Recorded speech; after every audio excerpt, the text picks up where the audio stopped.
there, everybody. I'm on my way back home. Just left Mansfield, Missouri, past Mount Grove, so I've got a very long drive ahead of me. In the back of the truck, I've got a bunch of log furniture that I picked up. I got 2 rocking chairs and a 3-person rocking bench that I'll be putting out on the porch and out by the pond. Hopefully the trip home does better than it did a couple of Decembers ago. See, I had a bunch of people that wanted me to, buy some alcohol for them because it's cheaper out here. And, it was a pleasure trip out here to visit family and things like that. So this is back when I had the 03 Avalanche.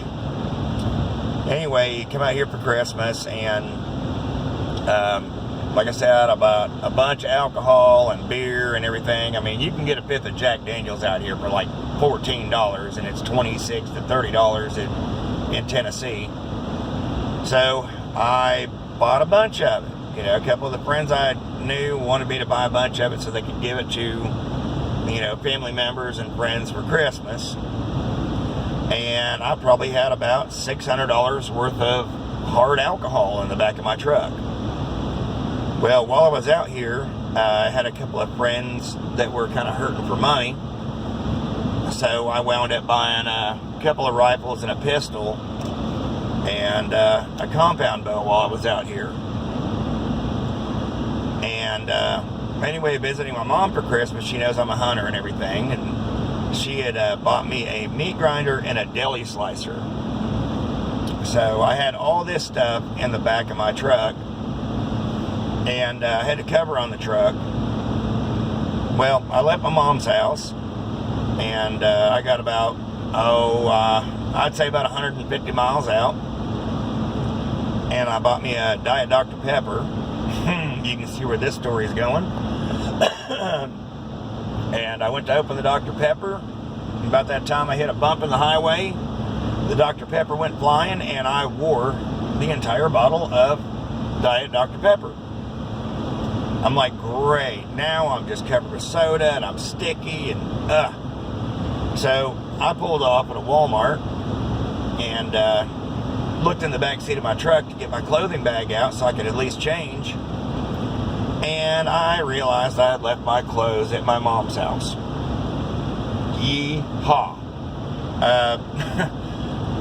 Well, I'm soaking wet, sticky, and I don't want to go in a store with a soaking wet crotch to buy clothes. So I stripped down to my underwear. I had underwear on and a t-shirt, took my shoes and socks off, they were wet too, put a towel over my lap, and prayed to God I did not get pulled over. I drove most of the way home like that, but I had my clothes in the passenger seat with the heater going, drying them out. And I'm real thankful that I did not get pulled over on that trip home, because I'd have had a real hard time explaining to the officer that I was not up to no good. I mean, I've got cases of alcohol in the back of my truck. I've got a meat grinder, meat slicer, guns, and I'm driving down the road in my daggum underwear, my boxer shorts, and if I'd have got pulled over, I'd have just looked at the cop and just said, you know what, just arrest me, dude. That you're not going to believe it. Just arrest me. But yeah. Anyway, that's one of my trip home stories. Usually something happens weird or whatever, some strange thing happens on these trips, and I just take it all in stride. But anyway, like I said, I'm heading home, and I should be home